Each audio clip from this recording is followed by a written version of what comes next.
You're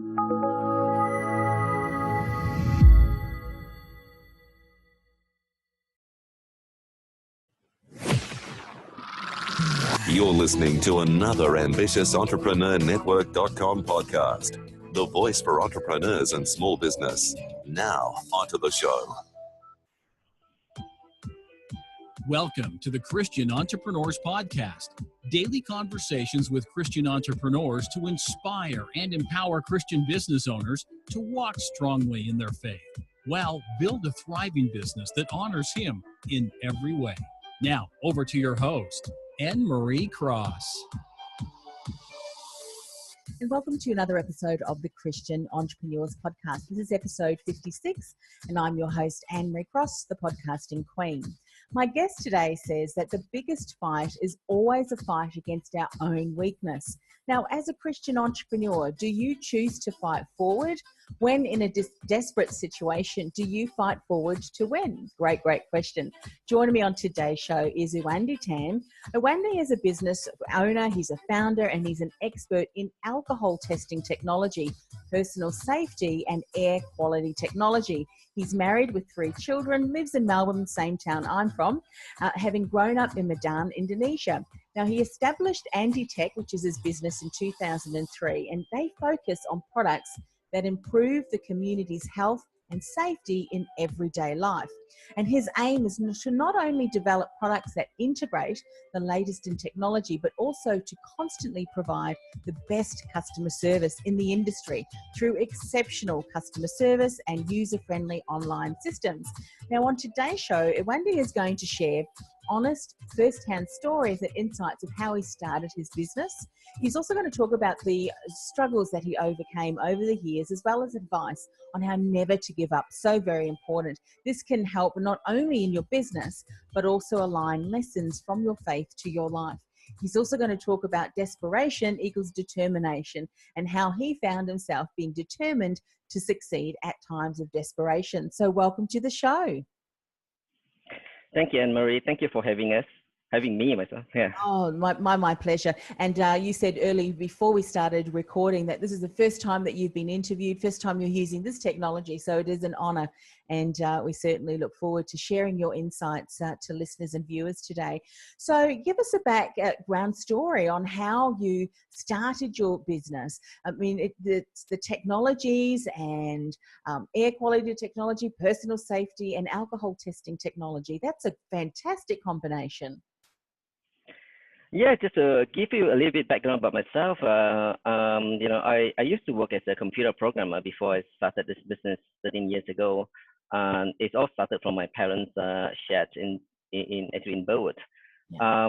Initially, I started this because I always wanting to do something different for myself, rather than stay behind the desk and talk to computer most of the time. And it has been in my passion that I like to solve problem and solve the computer. It's a string of code that you try to solve every day. And to me, business is like doing business is like that. It's a string of problems and come up with a solution. So how it started, it was a lot of risk to take. I have to give up a well-paid job in IT into something that I wasn't sure about. And during the employment with a minimum saving, I managed to secure the line of credit with the bank, which allowed me to purchase a good to sell. And I started with a cool product, cool desk, a study lamp from Korea, and it all started like that. Wow. And went in from market to market, weekend over weekend, hard sell, door knocking. I've done it all. It's interesting, isn't it, Irwandy, when you look back on your journey, every single step has built the skills and the strengths that you need that builds momentum to the next business venture. If you look at what you're doing now, and I believe that Andatech is providing, is it alcohol testing technology with personal safety and air quality technology? Is that primarily what you're doing now, or other things as well? That's correct. Today, Andatech has established itself as a brand for the alcohol detection, and it's probably 80 to 90% of our business in alcohol detection technology. So moving forward from there, we going to go into more the drug testing as well. Yeah. So your products are what we see on TV when we've got those police shows where they are testing the motor car drivers on the side of the road. They're using your technology. Unfortunately, not my technology. I mean, the police in Australia, they use a similar, but it's from a different company. Within our special, for us, we provide to a lot of Asia Pacific police market. So one of our main customer has been the police in Vietnam, and we're quite proud of that. And yeah, absolutely. So how did you get into that market? Was it a market that you saw there was a need, and therefore you developed technology? Take us through that journey. It was an interesting one because initially, of course, we started from a friend who introduced a product coming from overseas.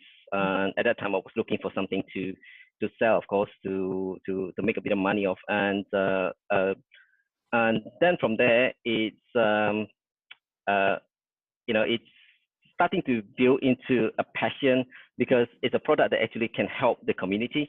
And it initially came as a gadget and starting to get, and after a few years, we started to get deep into it and start to build our own system around it. And it's now become a product that we can be proud of.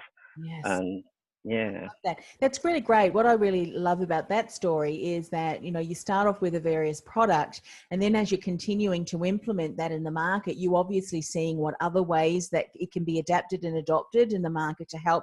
And then you've aligned it with a passion that you're saying that now it really can help the community as a whole. And you just never know where products or even services continues to develop. And I think that's just all part of being a business owner and an entrepreneur. Looking back over the years, have there been one or two lessons that have really been insights that you now use as you continue to grow your business, grow your customer base? Any insights? Looking back, this, I would say that has been over the many years of journey in the business. I will always have got around this. I'm sorry about that. That's all right. You're doing business. That's an entrepreneurial journey. Yeah, probably have to hang up on that. Yes. The Australian police, they've just seen you on Facebook Live and they want to talk to you about... Yeah, so sorry about that. And it's a... I kind of forget the question. Insights, the biggest insight and lesson that you've learned when you look back over the years. Yeah, looking back over the years, every day is a journey. Every day is a challenge, and as a Christian myself, always God play a very big part in my life and the business. And I believe God put me as a leader for a reason, which to be used to to help build the faith of others. And so I would never go a single day without him. And then every time, even before the sales meeting or before meeting a client, we will always, me and my colleague will sit down in the car and have a few minutes of prayer. And it means a lot because you know that you don't know what's the outcome of it, but just trust him and he will bring you through. Yeah, absolutely. It's interesting that you say that your colleague and yourself, you take a moment in silence and to pray. A number of my guests do that as well. And some of the feedback that I get is that even though the conversation of Jesus, of God, who we obviously love, may not come up in conversation with our clients and service providers and so forth, there's something about our attitude and approach that can really just solidify the relationship. Have you with the customers? Obviously that's why you really want to give exceptional service. Is that you found that to be true too? Yes, I strongly agree with that. It was just as a businessman, we always come across the challenge in conducting our business. So you want to do it in ethical way, or would you do it in a way that you can earn a little bit more extra, dollar, So there's always this decision, and what I say is that with the decision, you can choose you want to please man or you want to please God. You want to trust yourself or you want to trust God. The one word I think, the more we give ourselves to the world, the more we become the world. The more we give in, the more we compromise to certain decisions, the more we become more like the self-righteous person, I would say. Yeah, So true. And one of the things that you're talking about, I think, and let's dive a little bit deeper into this, because sometimes as entrepreneurs, as business owners, we come to a crossroad where we've got two decisions. We can either, follow what we know we've been taught and commanded to do, or not. So looking back then, and sometimes it can be in the way that we price our service, in the answers that we give our clients or in even our team members. So what are some things, there may have been some great examples that you followed, what you knew you've been commanded to, and because of that trust, God's opened up doors, he's opened up opportunities for you. Are there some examples like that you can share? Some examples. Okay. I probably will use one of the situations which happened recently for one of my overseas clients. I will not say who they are, but yeah. So what happened is, we have an exclusive agreement with one company, and another company came around and say, look, sell it to me as well. I will give you this much, and then sell right now, and you get, that's quite a substantial amount as well.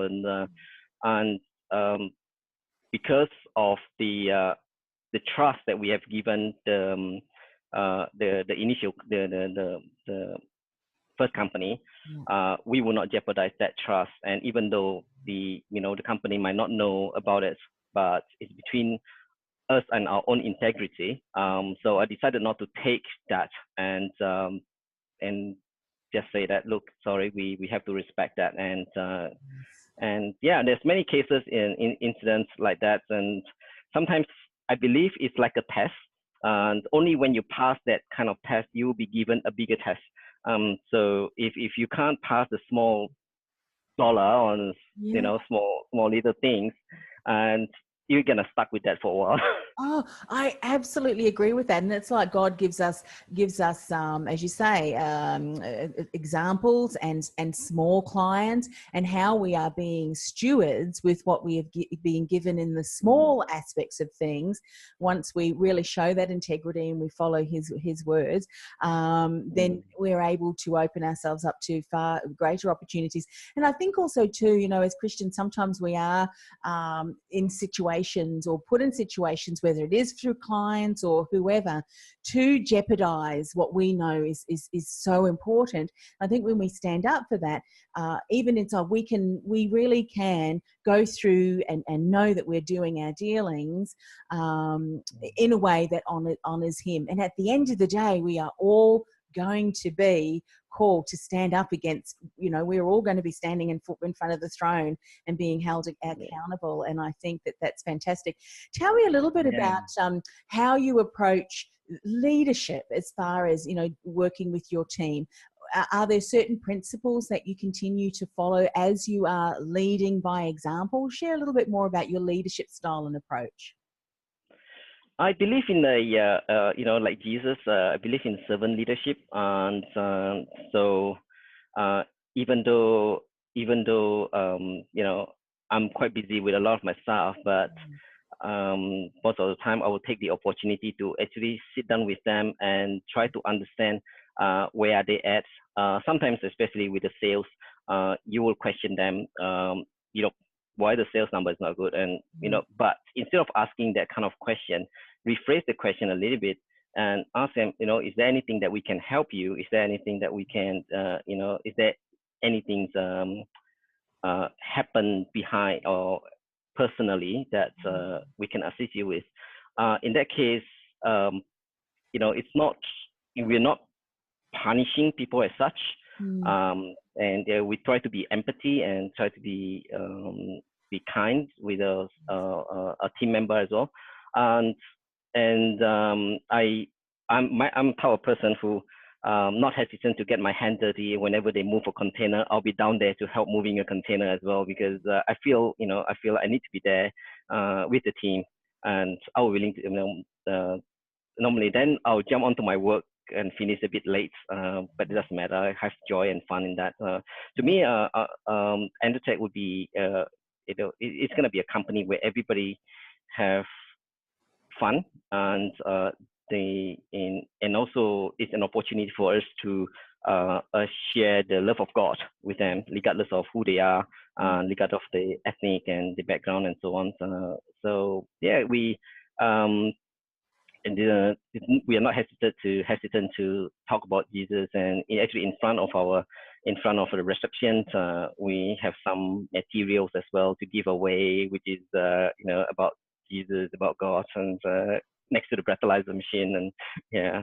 So it's okay. Yeah. It's great. Yeah. And I love the way that you really are, as you said, leading by example in that servant leadership approach, because I don't think as leaders, we understand how much we can impact our team, and that really then trickles down to our staff. And if we provide environments where people feel safe, they feel validated, even if at the end of the day, you do need to provide a bit more support and guidance to a team member to generate a different result than what they are. So sorry. I think that's fine. I think that the approach that we have as leaders is important. And let's face it, during the day, Irwandy, I'm sure that there are many stressful times, and it's in those times how we handle that stress, sometimes not so good, that really can make a huge impact. What kind of results has that enabled you to see in your team? I mean, obviously fun, it sounds like fun is such an important core value, but in terms of longevity, people love to come to work, performances, morale is high, often in situations where organizations top down really care for their staff. What noticeable differences have you seen in your team? Well, it's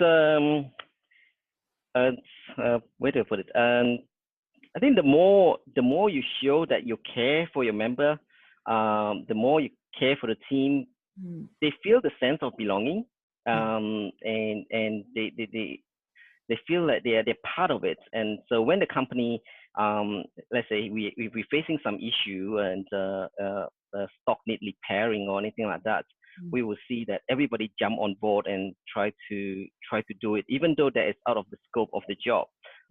For example, we recently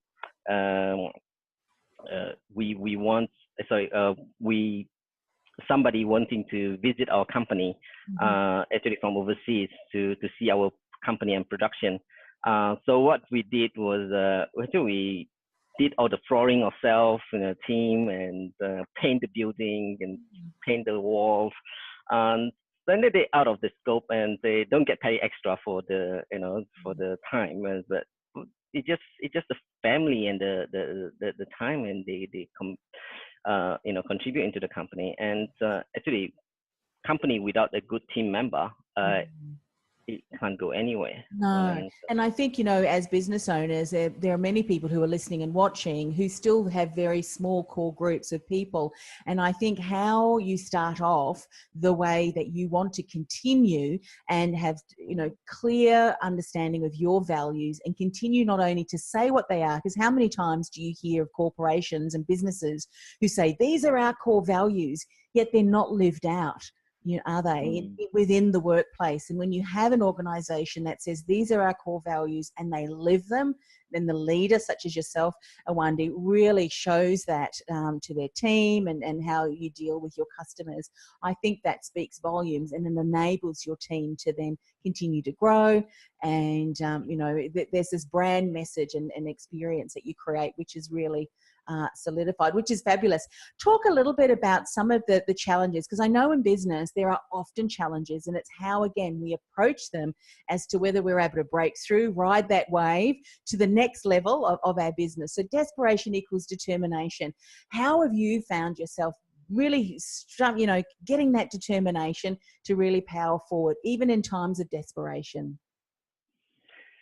Yeah, when all the business as business, we always face constant challenges, things changing, a competition coming, and external factor, economy, and many other things. And how we react to those situations is so important. And a lot of time we can just choose to, okay, that's it, can't be bothered, I want to go home, or I want to give up. But what I can say in those situations, always have somebody who within a similar belief, who walk with you and can guide you through. It can be another business owner. It can be a friend or a mentor, or whoever. But I believe that God always put a person like this around us to guide us through. And I've been in similar situation myself, and from time to time, from season to season, there's always God always put one person or people around that who is in similar belief, and surprisingly, that they are the one who actually guide you through from there into the next point. I'll share the similar the current situation that's happening. Probably just recently, that we gone through a case that competition tried to come and hit us, with the legal case and everything like that. But I thank God that all the lawyers that we contacted and the business network that we network with, and all of a sudden they all coming from a same belief and a Christian, and it was just like as if God is watching over this situation. And in fact, it become all the negative situation, all these problem turn out to be a favorable, a blessing in disguise, because then suddenly oh, wow, I can learn more things, I can network with more different people. Now I'm actually, instead of contracting the business, I'm pushing more business forward. Now I have all this network next to me. So, but without the problem, I probably wouldn't take the opportunity to go and network with a lawyers or whoever in from a different area. And I said to myself, one day I'm gonna shake my competitor's hand and say that thank you very much for bringing that situation to me, because now I learned something new. It is. I said that for all the people who have been similar situation or difficulties, God doesn't bring you this far to fail you. I'll say that God bring you this so that you can fight through the storm. And for me, I always have in my mind that let Jesus be the captain of the ship, and trust that he will bring you the direction and vision through. Yeah, I love those insights. Thank you for sharing it. It's so true. And how often do we feel that we're on our own? And I think, as business owners sometimes, and leaders of business, sometimes we think that we need to have all of the answers. But as you've said and shared that incredible story there, and sometimes God puts challenges in our path to develop the strengths, and in your case, the network of strong support that you now know that you have behind you in your way, so that you can work through that, and rather than give up and allow that challenge to defeat us. Because sometimes, when we're building kingdom businesses, the enemy is going to put distractions and situations where we will feel defeated and discouraged. But as you said, God is there along the way going, you know what, this situation, I'm going to turn this around and cause that to become a strength, a growing opportunity for Irwandy and the team. And we just need to have, as you said, the faith that this is strengthening us for the next season. So share a little bit more about Andatech, and what sort of opportunities maybe that you can provide for people who might be listening today and watching today, and how best to connect with you. Opportunity. That's I guess I was open. So if anybody wants to just have a chat or have a coffee, I'm always open. Just even just to share my experience, or I'm love to learn from the experience of the other people who'd be listening as well. And so where we're going from here is that we continue to grow, and I know it's very continue to grow. What does that mean? So we will continue to have more technology into alcohol and drug testing, and there's been a lot of things working behind the pipeline, and ultimately where we want is to be strong and recognized as one of the leading brand in alcohol and drug testing across the Asia Pacific. So because that's where I was born in Indonesia, so I think it only makes sense that as an Australian business, it's to tap into those markets. It's untapped at the moment, so it's just gonna continue on to grow and have more control and become an Australian-made product. Yeah, fantastic. And I wonder if you're thinking about the opportunities ahead of you and some of the goals that you have in mind for your business and Andatech, are there a few things that you are looking for? Because we just don't know who is going to be listening or watching. Are there potential connections that you would love for people to reach out, that you would love to have in the various countries? Now's the opportunity to share. And also I'm about to say a prayer for you, so we'll also ask for God's blessing on that as well. So anything that comes to mind? I actually don't know at this stage. I don't know which door will be opened, and I will say that our path and our journey is always a mystery, and a lot of things happen. I don't know. I would say, look, if any way that Andatech can help your business in any way at all, it might not be alcohol and drug testing, it can be anything. Give us a yell, give us a call. Because you, of course, as we just said, you've got IT, you've got technology. And so do you, if the opportunity is aligned with what you do, if a company has a need, do you then help them develop a product and help them take that to market, or how would that look? Yeah, if the company, I think probably, I probably can relate myself, because I'm just a small businessman here. So if anybody who need an idea how to market a product in some other countries, or even to sell and market or build a brand, maybe I can share my little knowledge, and hopefully that helps. And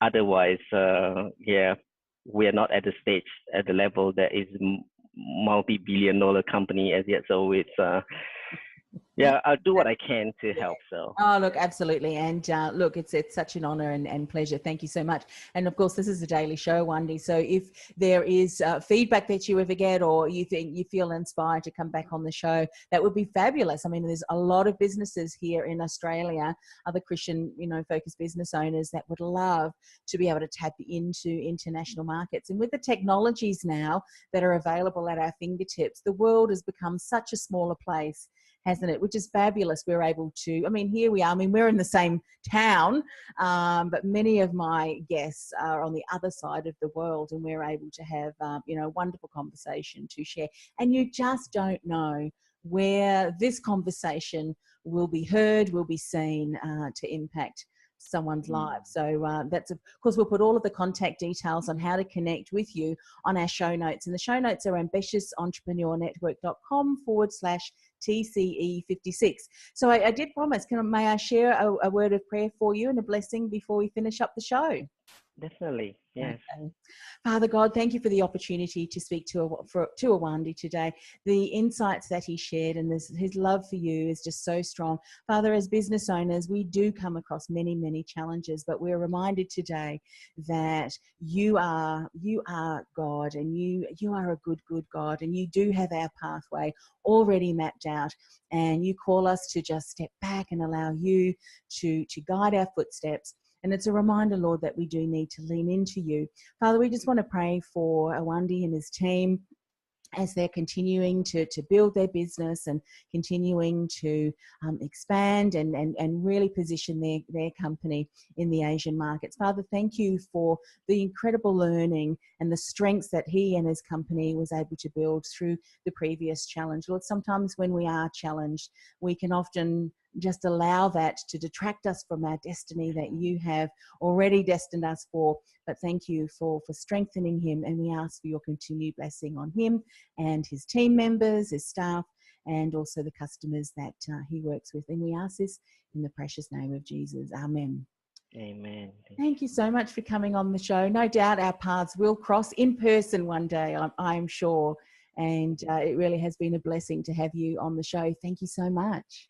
Thank you, and thank you for those who's listening. So all the, God bless you all. Thank you. You've been listening to the Christian Entrepreneurs Podcast, brought to you by BeTheDifferenceMovement.com. Changing the world one message at a time. Do you feel called to influence real change with your message? Join our supportive community of like-minded influencers, thought leaders, and disruptors at www.BeTheDifferenceMovement.com. That's BeTheDifferenceMovement.com.